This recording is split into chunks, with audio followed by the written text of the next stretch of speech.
Shalom, selamat pagi saudara yang dikasihi Tuhan. Kiranya berkat, damai sejahtera dan sukacita dari Tuhan Yesus Kristus senantiasa menyertai saudara sekalian. Sebelum kita mendengarkan firman Tuhan dan renungan, marilah kita berdoa.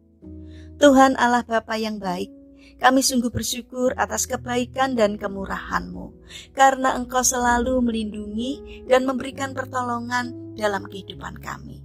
Jika saat ini kami akan mendengarkan firman-Mu, kami memohon Tuhan mengurapi kami dengan Roh Kudus-Mu, agar kami dapat mengerti dan memahami apa yang Tuhan sampaikan kepada kami.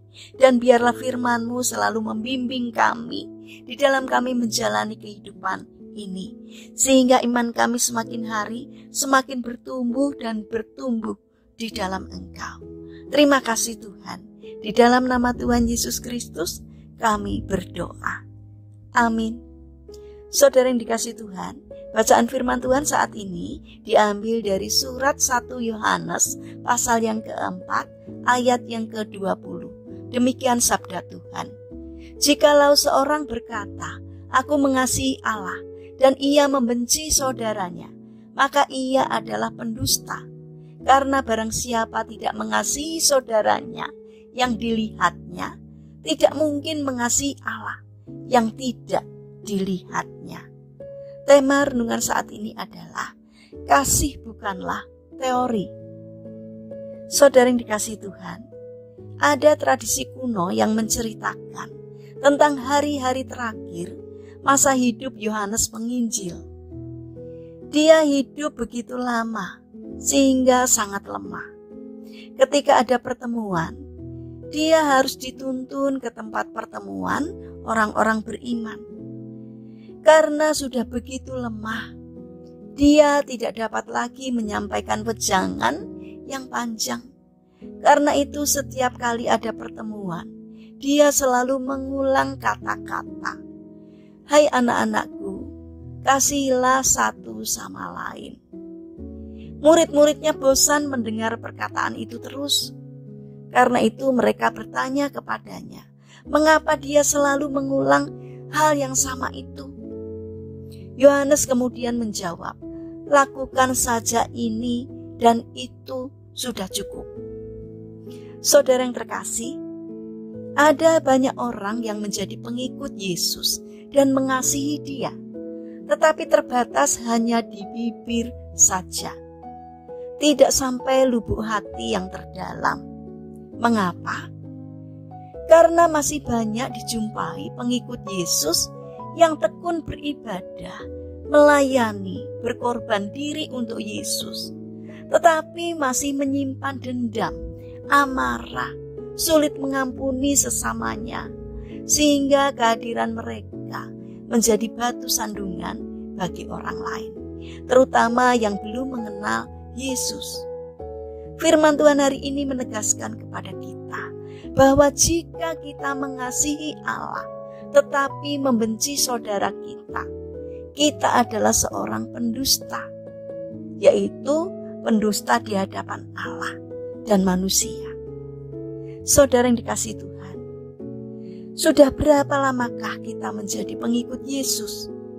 Apakah perasaan kasih atau rasa cinta kita terhadap orang-orang di sekitar kita, seperti kepada suami atau istri, anak-anak, orang tua, mertua, menantu, supir, pembantu, dan sesama kita? Masih samakah seperti dulu? Masih penuhkah rasa cinta kita kepada mereka? Kalau sudah mulai berkurang, maka datanglah kepada Yesus. Memohon Yesus untuk masuk ke dalam hati kita, untuk membersihkan karat-karat kekecewaan, dendam, amarah, dan kebencian di hati kita yang telah membuat hati kita terluka. Tuhan Yesus sangat mengasihi kita, dan Ia ingin agar kita mengasihinya dan mengasihi sesama kita. Karena itu, kita harus mempraktekkan kasih itu secara nyata. Saudara yang terkasih, mari kita bangun karakter untuk mengasihi tidak hanya dengan kata-kata, melainkan mengasihi dengan praktek hidup sehari-hari. Mari kita berdoa. Tuhan Yesus yang baik, terima kasih karena kami Engkau panggil untuk menjadi pengikut-Mu dan menjadi pelayan-Mu. Telusurilah hati kami. Jangan biarkan kebencian, dendam, amarah membuat kami menjadi seorang pendusta rohani di mata Tuhan. Ampunilah kami ya Tuhan, karena kami sering mengatakan bahwa kami mengasihi-Mu, tetapi di pihak lain kami membenci sesama kami. Ampunilah dan pulihkan hati kami ya Tuhan. Bapa yang penuh kasih, kami juga mendoakan bagi mereka yang mengalami permasalahan dan kesulitan hidup. Kiranya Tuhan berkenan untuk hadir menolong mereka. Bagi mereka yang sakit, kiranya Tuhan memberkati setiap upaya yang dilakukan, sehingga mereka memperoleh kesembuhan dari Tuhan. Bapa yang baik, saat ini kami ingin menyerahkan setiap rencana dan aktivitas kami hari ini kepadamu. Berikanlah ketekunan dan semangat kepada kami dalam menjalankan karya kami hari ini.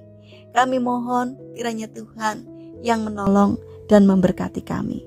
Terima kasih Tuhan. Kami percaya bahwa Tuhan akan senantiasa bersama-sama dengan kami. Dalam nama Tuhan Yesus Kristus, kami berdoa. Amin. Puji Tuhan, saudara yang terkasih, kiranya firman Tuhan dan renungan hari ini dapat menjadi berkat bagi kita semua. Haleluya.